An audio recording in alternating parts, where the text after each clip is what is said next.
film de mariage. Les longues attentes où tu stresses. Ah, est-ce que je continue de garder l'enregistrement en cours alors qu'on te dit que la mariée va rentrer mais qu'elle n'est toujours pas rentrée et tu commences à flipper pour est-ce que j'ai de la batterie et au moment où la mariée rentre t'as plus de batterie ou bien oh le fameux tonton Jean-Claude qui arrive et qui te dit c'est une bonne caméra, hein? Ça doit faire de belles photos alors que tu es là pour filmer. Ou bien même la tati Micheline, alors que les photos ne sont même pas encore finies, ou que le film que tu as fait, tu es en train de le faire le jour même, te demande déjà quand est-ce que ce sera livré. Que de bonheur. Bon, j'arrête, parce que sinon, ça va te décourager. Alors, on va faire les choses simples. Je me présente, je m'appelle Lamontagne Odel, je suis photographe et vidéaste. Et aussi, pour cette année 2023, je me lance dans la réalisation. Mais ça, on met ça sur le côté, on parlera de ça après. Je suis là pour te donner 5 astuces. 5 astuces basées sur mon expérience en tant que vidéaste de films de mariage. Je ne sais même pas si ce que je dis est juste vidéaste de films de mariage. Ça n'a aucun sens. Bref. En tout cas, tu as capté le délire. Je vais te donner 5 astuces, des choses que j'aurais aimé connaître avant de m'être lancé dans le délire. Parce que, gars, franchement, c'est une dinguerie. C'est ces 5 choses-là que tu peux respecter ou pas, ou tu les mets à ta convenance, tu les mets comme tu veux. Tu les utilises dans l'ordre que tu veux. Mais tu verras que si au moins que tu sois pro ou que tu ne sois pas pro, que tu sois amateur, que tu sois passionné, que tu fasses ça juste parce que voilà, tu aimes le faire, on t'a demandé de le faire et tu sais que tu peux apporter ta contribution, je pense vraiment que ces 5 petites astuces-là pourront t'aider. Si tu en as d'autres, n'hésite pas à me les mettre en commentaire. Du coup, ça peut sûrement m'aider moi, hein, parce que je dis pas que j'ai la science infuse. Mais bon, t'as capté. Allez, c'est parti. Numéro 1. Prends rendez-vous avec les mariés. Les deux. Pas genre soit que le marié ou la mariée. Prends rendez-vous avec les deux. Accroche-toi, cette vidéo va être longue. Prends rendez-vous avec les deux. Pourquoi je dis les deux? Parce que parfois, tu vas prendre rendez-vous, imaginons, avec la mariée, et la mariée aura une vision du jour que le marié n'a peut-être pas. Raison pour laquelle il faut que tu prennes en présentiel, et c'est très important, qui veut dire de vis-à-vis, de voix à voix. Vis-à-vis, mais qu'est-ce que je raconte? Il faut que tu le prennes en présentiel afin que les mariés soient déjà habitués à ta voix, à ta présence et à ta présentation. Très important, tu verras pourquoi. Donc numéro 1, prends rendez-vous avec les mariés. Ça te permet de mettre en place la stratégie de la journée, qui veut dire les temps forts et justement le temps accordé à chaque temps fort. Je te donne un exemple. Le début de tout ce qui est préparation, ça ne les intéresse pas. Ce qui les intéresse, c'est la cérémonie, qui veut dire qu'il faut que tu sois là dans les temps pour commencer à filmer avant que la cérémonie ne commence, pour que tu t'imprègnes déjà un petit peu des lieux, que tu fasses déjà une sorte de, si je peux dire, topographie de l'espace, de où tu vas te placer pour filmer, les endroits où tu peux aller, les endroits que tu peux pas aller, les endroits que tu vas privilégier. Ça, c'est très important. Et ça, tu le fais à la prise de rendez-vous, du coup, avec les mariés, qui fait que tu leur demandes le lieu, les endroits qu'ils préfèrent dans le lieu, où va se dérouler la cérémonie, est-ce que tout se fait au même endroit, voilà. Ça te permet d'établir déjà un plan d'attaque pour le reste de la journée. Astuce numéro 2. Préparer les moments. Quand je dis préparer les moments, je parle des moments importants. Je te l'ai dit tout à l'heure dans la première astuce. Si les mariés privilégient, par exemple, on prend l'exemple, ils privilégient la présentation, qui veut dire la préparation.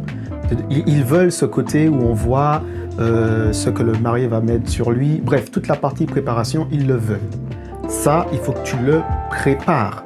Il ne faut pas que le jour même que tu arrives, que tu ne saches pas combien il y a de personnes dans le cortège, que tu ne saches pas qui va se préparer avec le marié, où va se préparer le marié et la mariée, afin que tu puisses établir la distance qu'il y a à faire entre les deux pour ne pas être en retard à la cérémonie. C'est très important.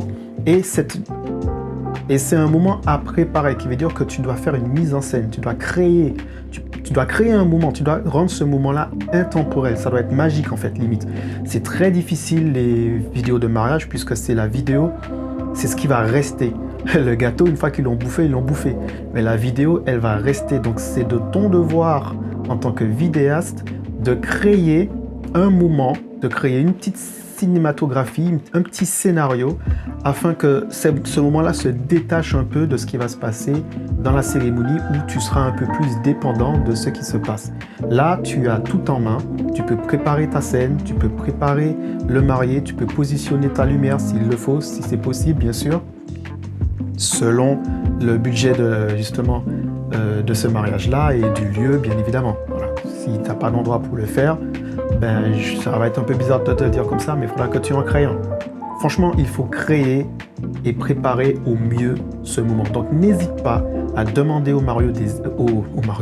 n'hésite pas à demander aux mariés des exemples de préparation qu'ils veulent. Est-ce qu'ils veulent préparation scénique ou juste préparation en mode le marié qui s'habille, la mariée qui se fait habiller, qu'on met le voile, on lui met ses bijoux, on lui met s'il y a des pendentifs, des choses de ce genre-là en fait. Le lieu dans lequel elle s'est préparée, tout ça, voilà. Donc communique avec les mariés pour préparer ces moments-là. Les moments les plus emblématiques à préparer, ça va être justement la préparation des mariés et ou du cortège. Ensuite, tu vas avoir sûrement... moi, ce que je fais, c'est que je fais une présentation du cortège. Je vais présenter ceux qui sont dans le cortège. Tu peux aussi faire, pendant le moment des photos, où tu vois, si tu as le photographe qui fait les photos de groupe et tout, faire une petite mise en scène vidéo pour les mariés.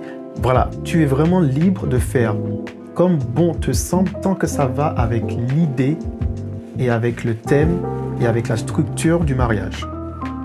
Astuce numéro 3. Il faut que tu choisisses ton matériel en fonction du type de mariage que tu vas faire. Dans l'astuce numéro 1, je te disais de voir les mariés de face à face. Et là, tu vas leur demander quel style de vidéo qu'ils veulent. Alors, je te dis, il y a pour moi, encore une fois, je te donne selon mon expérience, pour moi, il y a 3 types de films de mariage. Premièrement, il y a le reportage, où tu vas tout simplement être un petit peu en retrait et juste filmer les moments de la journée, en fait.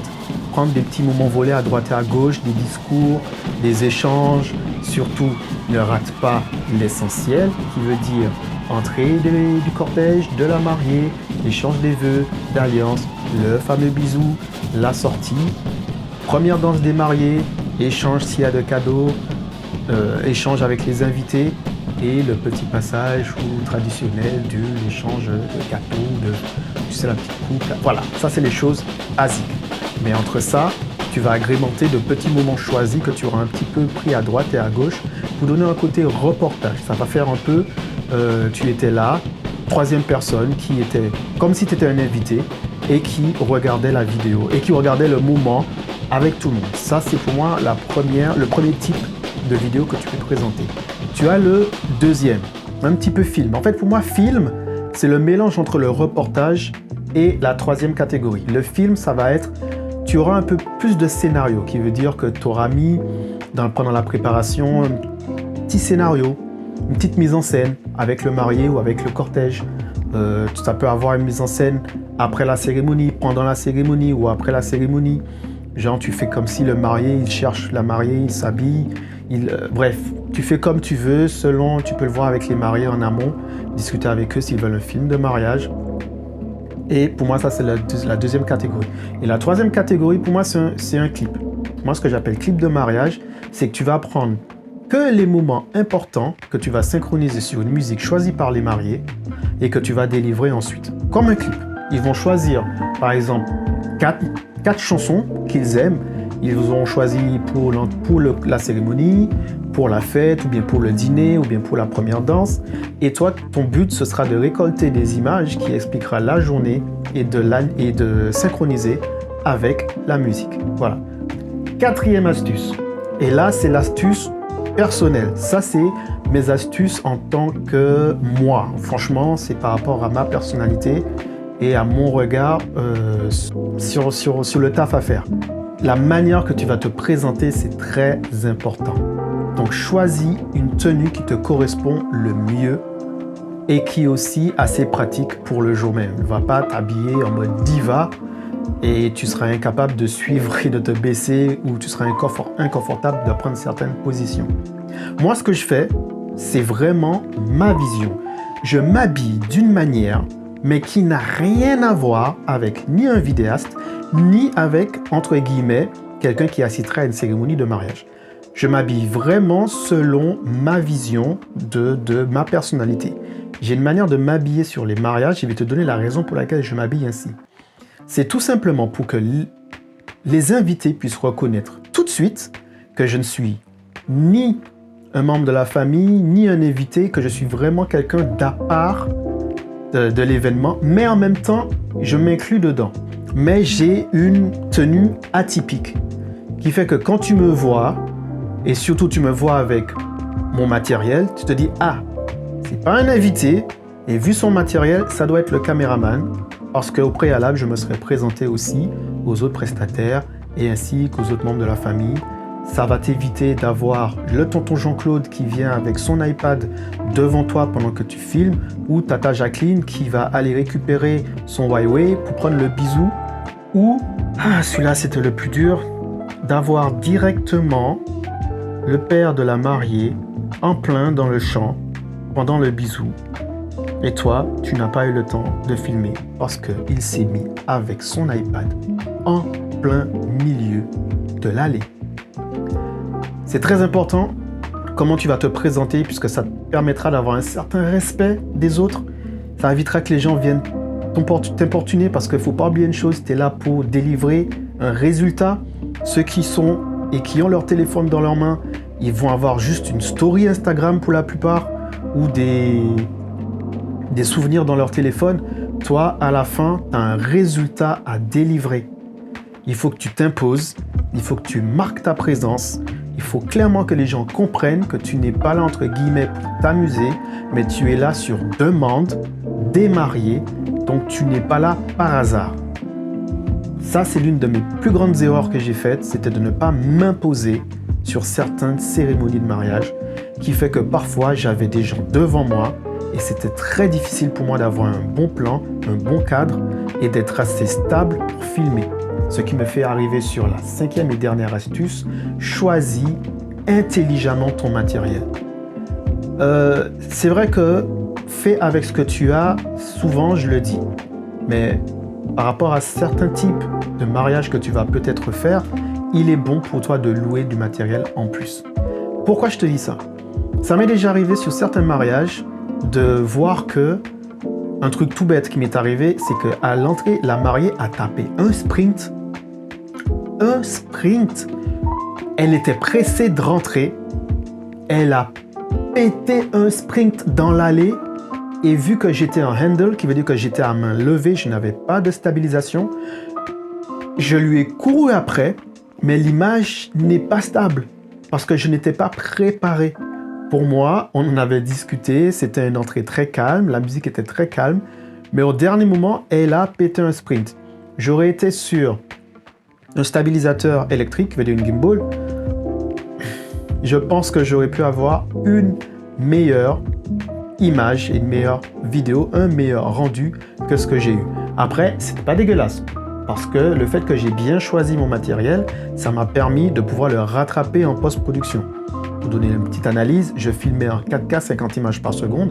Il m'a suffi de ralentir et de stabiliser l'image sur le logiciel et ensuite j'ai pu rattraper et faire un très beau rentrée de la mariée sur une musique un petit peu très R&B, très cool, très lancinante qui a permis que ça passe crème. On n'a pas vu que j'étais en train de galérer à courir derrière elle parce qu'elle a pété un sprint en plein milieu de l'allée.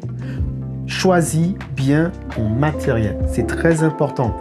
C'est pas parce que tu as du gros matos que tu veux montrer que tu as le plus gros et que quand tu arrives, tu n'as pas de place pour filmer. Ça m'est déjà arrivé plusieurs fois.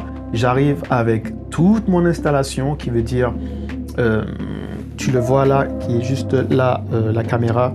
J'arrive avec toute mon installation, je me pose, mais au moment de filmer, je n'ai pas de place.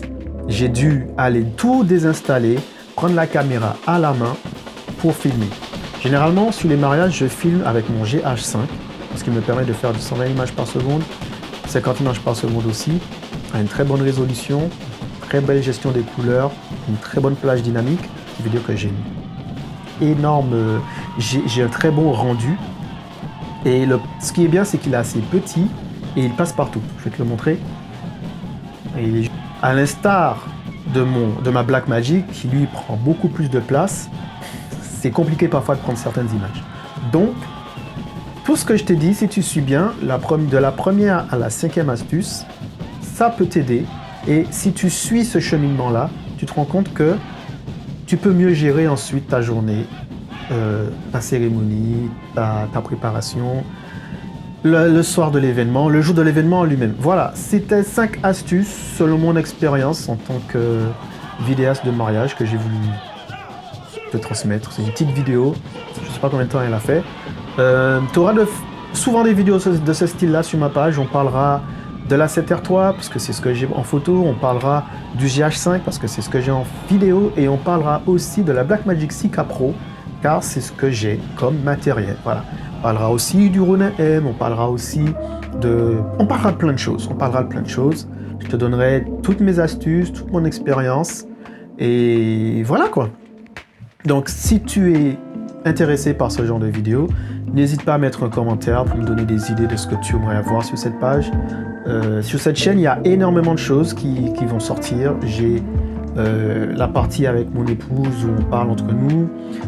Il y a ces vidéos-là que je fais et il y a aussi du vlog. Donc ce sont les 3 catégories que tu vas retrouver la plupart du temps.